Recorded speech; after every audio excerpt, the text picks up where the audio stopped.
So GTA 5 is in a perfect state for people who don't want to fight for every dollar they make.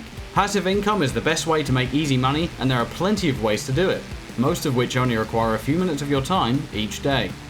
I don't use any Rockstar disapproved glitches during my dailies, so no chance of being banned. Plus, everything can be completed solo and in an invite-only lobby, so no chance of getting griefed either.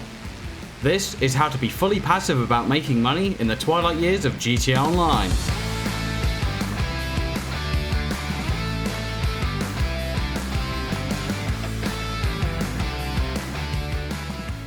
Each chapter of this video is broken down in the description, so you can go to what part is relevant to you. I'll start off with the quickest and easiest daily rotation, then I'll add more daily tasks that you can do to maximize your profits. You can do as many or as few of these daily tasks as you'd like, so do whatever works for you. And lastly, I'll show you some extra honorable mention tasks you can do outside of my personal rotations, so that way you have plenty of choice. Chapter 1. 9 minutes for 9 million. Most passive income properties require you to be logged into the game to have an active cash flow, but there is one business type that still gives you income while you're offline. The CEO cargo warehouses and the air freight hangar cargo all have a technician inside that can source crates while you're logged out of the game. Each technician can source up to 3 crates every 48 minutes in real time, plus sometimes a special item on top of that for the CEO warehouses. This means that you can log onto the game, visit all 6 technicians, then log off. You can either log back on after 48 minutes to send them off again, or wait until the next real world day and have gained up to 18 crates plus special items for a few minutes of your time. Now the profit. I'm going to use the 111 crate warehouse as the benchmark, as that's the best size for making the most money.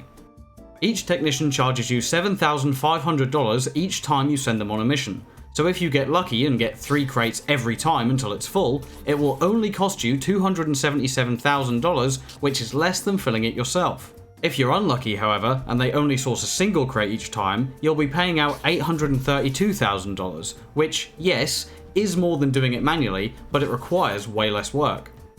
One full 111 crate warehouse sells for 2.2 million, so you can make a maximum profit of 1.9 or a minimum profit of 1.3, which is nothing to shake a stick at. If you have all 5 of the CEO warehouses, that's a max profit of 9.7 million or a minimum profit of 6.9, plus any special items you get along the way.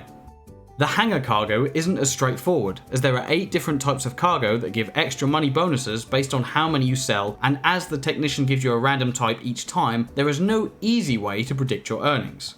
I can, however, give you the best and the worst cases possible.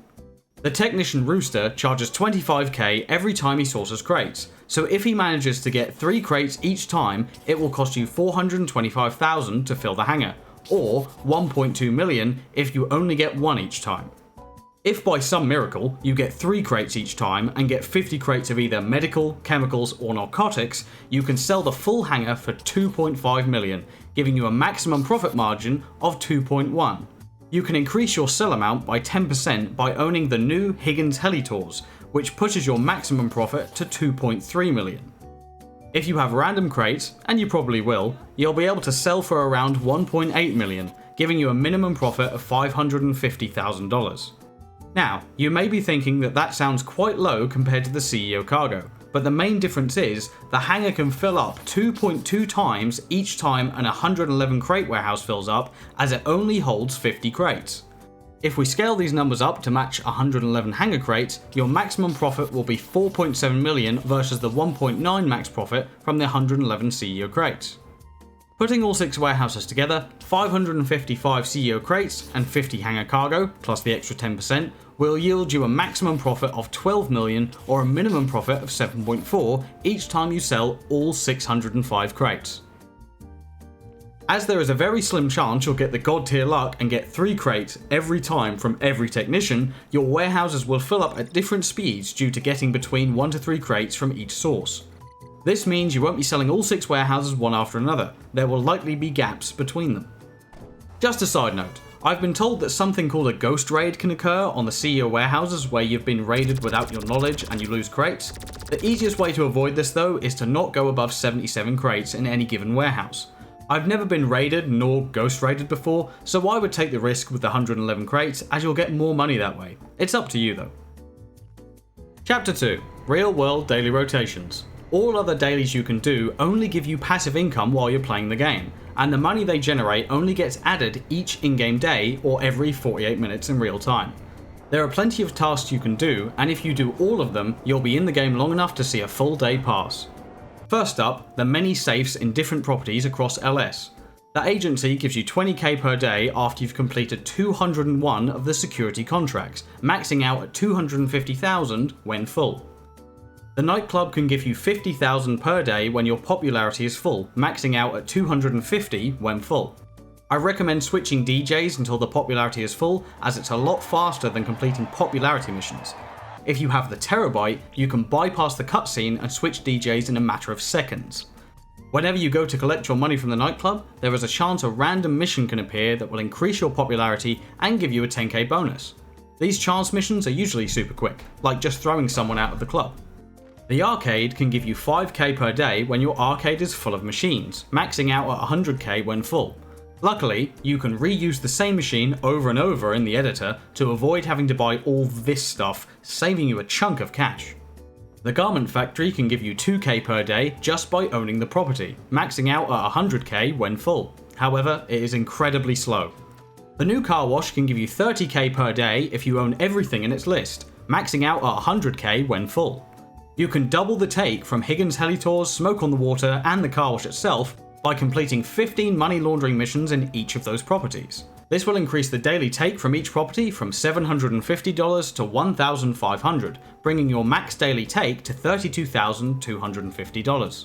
The bail office can give you 10k per day if you send off both agents each day, maxing out at 100k when full. The salvage yard can give 20k per day if you keep the tow truck side of the business active, maxing out at 250k when full. You need to salvage 4 vehicles initially to get the income to the 24k mark, then salvage at least 1 vehicle each in-game day to keep it there. Plus, each car you salvage also gives you some extra cash once it's in pieces. Alright, now for the daily rotation that you can do once per day or every 48 minutes in-game.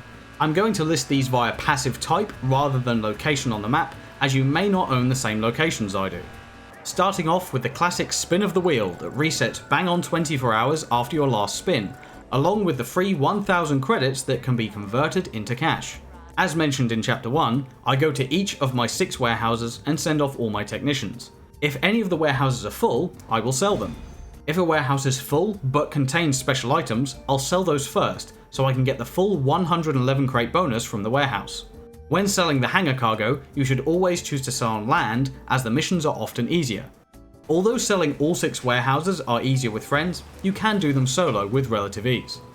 And I recommend getting the upgrades from this bench here as it makes the selling easier. Next, I check on all of my safe properties and do what is needed to keep them running. You'll get a notification when the safes are full, so for the agency, arcade, garment factory and the car wash, there is no need to visit them unless the safes are full.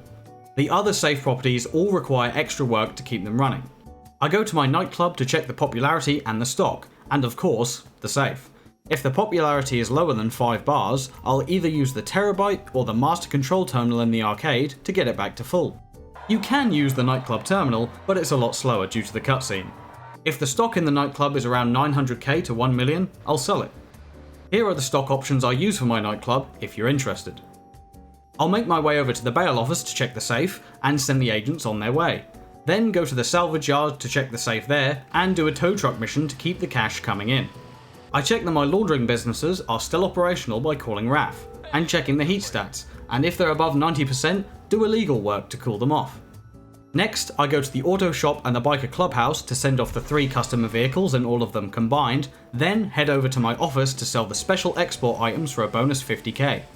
Finally, I check my remaining 2 stock businesses, those being the Acid Lab and the Bunker. For the Acid Lab, I call it in, check the stock, and sell if it's full. I also ask Mutt to buy some supplies if needed, and double the production speed while I'm there. The Bunker is as easy as ordering supplies if it's out, and delivering the stock from one set of supplies. That way, you guarantee 1 vehicle. Those are the daily tasks that I do each day that are both easy to complete and give the safe some time to build up, but there are more options for you to choose from. Chapter 3. Honourable Mentions and Extras. These dailies fit the same criteria as everything in Chapter 2, but I just don't do them, and just like in Chapter 2, it's up to you whether you add them to your rotation or not. First up, we have the biker businesses. Similar to other stock properties, you can gain supplies by buying them, making everything but the sell missions fully passive. Like the CEO office, the bunker also has some extra supplies you can sell for 50k, but people will chase you while you deliver them, hence why it's in this part of the list. You could do any of the passive delivery services to earn some extra money. The Group 6 deliveries pay the best at around 18 to 20k, but are a one and done and have people chasing you. Whereas the Quickie Farm gives you a fast car and $2,500 to $7,500 per delivery depending on distance. The pizza delivery and taxi services are also options if you want, but pay less overall. The rest of this list is do daily or weekly challenges, complete daily objectives like the purple dealers and delivering daily vehicles that randomly spawn, and doing anything else you want in the game. That could be messing around with your friends, taking a relaxing flight over LS, or AFK in a taxi journey. The choice is up to you. I have included a link to a very helpful site that gives you locations of daily objectives and collectibles in the description if you want a guide on where everything is. Another quick mention, if you want a safe way to AFK, simply order yourself a taxi while standing in this location. Set a waypoint to this warehouse, or where it would be if you don't own it, then get your taxi to take you to this location. For whatever reason, it will get stuck on the gate and let you AFK indefinitely. And that's it! Everything I could think of that you can do each day in GTA 5 to get loads of passive income, ready for when the mansions come out later this year. Let me know in the comments if I've missed anything, or to simply tell me what you do on a daily basis in GTA. If you found this helpful and would like more content like this on the channel, please leave a like and consider subscribing, it helps out a bunch. Thanks for watching, stay brilliant viewers, ta-ra! Many thanks to my Patreon supporters, they help keep the channel running and videos being published. The snake icon below will take you to the channel to see more of my stuff, or you can click on what YouTube thinks is the next video you should watch from my previous content. Anything else can be found in the description. Thanks again for watching, ta-ra!